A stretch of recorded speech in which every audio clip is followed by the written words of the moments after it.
2016년 12월 4일 한 남성이 총을 들고 워싱턴의 한 피자 가게에 난입하는 사건이 벌어집니다. 남성은 이곳 지하실에서 아동 성매매가 이루어지고 있다며 지하실에 감금되어 있는 아이들을 구하겠다고 총격전까지 벌였습니다. 하지만 이 피자 가게에서 아이들은 발견되지 않았습니다. 심지어 이곳에는 지하실도 없었습니다. Pizzagate involved a guy who was online, and he saw a conspiracy theory arguing that Hillary Clinton and other high-ranking Democrat officials were engaged in satanic sex trafficking of children, and that underneath a pizza shop, they were sexually abusing, then murdering, then eating babies for magic powers.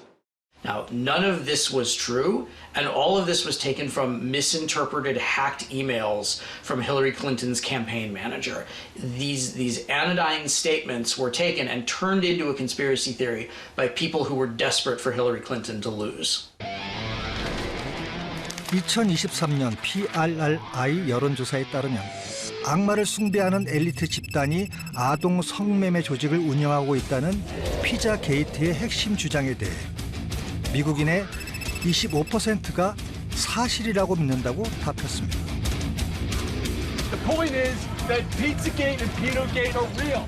이렇게 황당한 음모론이 가공할 만한 영향을 미치는 데는 또 하나의 중요한 이유가 있습니다. 사람들을 설득할 만한 흥미진진한 이야기 구조를 가지고 있기 때문입니다. 고대부터 반복적으로 사용되고 있죠. 미국의 대표적인 선동가인 그레그 로크 목사의 이야기를 들어볼까요? These bunch of sex trafficking mongrels are about to be exposed.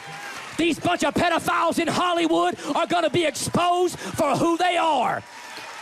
I don't care what you think about fraudulent Sleepy Joe. He's a sex trafficking, demon-possessed mongrel. He's of the left. He ain't no better than the Pope and Oprah Winfrey and Tom Hanks and the rest of that wicked crowd. God is going to bring the whole house down. Do you honestly believe, Pastor Locke, that the military uncovered tunnels beneath the Capitol building and beneath the White House and in the Five-Fingered Lakes? Do you really believe that they found kids? Yeah, both live ones and dead ones. And if you disagree, 로크 목사의 연설은 흥미진진한 내용으로 가득합니다. These ideas trace back centuries. They were prominent in medieval Europe. They were prominent even long before that. And they can be found in many of the anti-Semitic ideas that have been around for millennia. So there are very few conspiracy theories that are actually new in any way. 아동 성매매 이야기는 고대부터 내려온 피해 비방 음모론이라는 반유대주의 음모론까지 거슬러 올라갑니다. 대표적인 사건이 1255년 영국에서 벌어진 작은 성인 휴 사건입니다. 기록에 따르면 의문의 살인사건 희생자였던 9살 소년 휴는 우물 속에서 시신으로 발견되었습니다. 휴의 친구들은 코핀이라는 유대인이 한 달 넘게 아이를 감금 고문하고 끝내 십자가에 못 박아 살해했다고 주장했죠. 이후 90명 이상의 유대인이 살인 혐의로 체포되었고 고문 끝에 자백한 코핀은 다른 18명과 함께 잔혹하게 처형되었습니다. 이쯤에서 효과적인 이야기 구조에 대한 한 가지 비밀을 알려드리죠. 인류의 역사가 시작된 이래 가장 강력한 서사는 영웅과 악당과 희생자의 이야기입니다. 먼저 악당이 필요합니다. 모든 이야기는 악당이 일으키는 갈등과 위기로 시작합니다. 당연히 악당에게 고통받는 선량한 희생자가 등장합니다. 그리고 악당을 물리치고 희생자를 구해내는 영웅의 등장으로 이야기는 끝을 맺습니다. 아마 여러분이 인상 깊게 기억하는 모든 이야기가 이 서사를 따르고 있을 것입니다. The narrative structure of QAnon is set up like a classic good versus evil story. QAnon makes a number of references to pop culture and especially to movies, where the Q team are the good guys and everybody else are the bad guys. It's a very classic storytelling structure, but it also makes you part of that story. What made QAnon so popular early on and well into the pandemic was the idea that you could be part of this fight against the bad guys. Trump's role in the QAnon story was that he was the person around who it all revolved. Trump would be the one who would tweet, my fellow Americans, the storm is upon us, and suddenly all of the bad people would be arrested, and all the secret cures for cancer would be released, and all the secret trillions of dollars taken away from people would be back in their pockets. Trump was a messianic figure in QAnon. At the crux of the theory is this belief that you are secretly saving the world from this satanic cult of pedophiles and cannibals. Does that sound like something you are behind? Or well, I haven't heard that, but is that supposed to be a bad thing or a good thing? I mean, you know, if I can help save the world from problems, I'm willing to do it. I'm willing to put myself out there, and we are actually. We're saving the world from a radical left philosophy that will destroy this country, and when this country is gone, the rest of the world would follow. 이렇게 구세주로까지 승격된 트럼프였기에 그의 2020년 선거 패배는 지지자들에겐 도저히 받아들일 수 없는 현실이었습니다. 2021년 1월 6일 흥분한 지지자들은 부정선거를 외치며 국회의사당으로 몰려들었습니다. 이들은 창문을 깨고 문을 부수며 건물 내부로 진입했죠. 이 과정에서 폭도들은 의회 경찰과 격렬하게 충돌했으며 폭력 사태로 인해 총 5명이 사망하고 다수의 부상자가 발생했습니다. 음모론이 정치적 폭력으로까지 번진 비극적인 사건이었죠.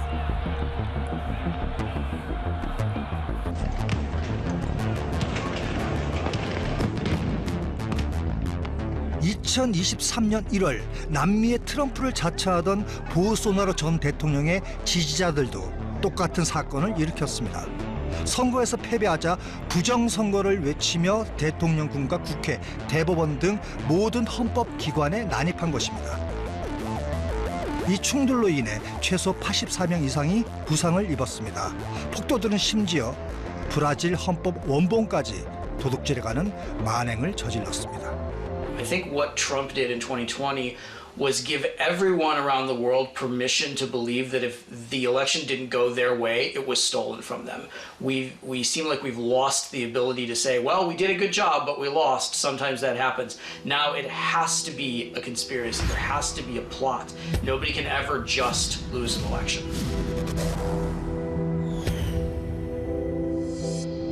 The real problem today in politics isn't conspiracy theories, and it's not even misinformation more broadly. Those things matter, and they can be bad. The problem is that we have politicians who want to use those things to gain more power for themselves, to injure democracy, and to violate people's rights. And we should not allow that. So when politicians start using these ideas to do that, we need to push back against it, because it can be very dangerous. If you or I believe a conspiracy theory, it's really not a big deal, because we're just normal people who will walk around. We're not going to act on it. But if a politician starts engaging with conspiracy theories, they may act on it, and they have real power. And they have the power to do real damage chasing phantoms that don't exist. And we've seen that all too often throughout history. So I think as citizens of democratic countries, both the US and Korea, when politicians use these ideas, we need to not support that politician, because democracy is more important.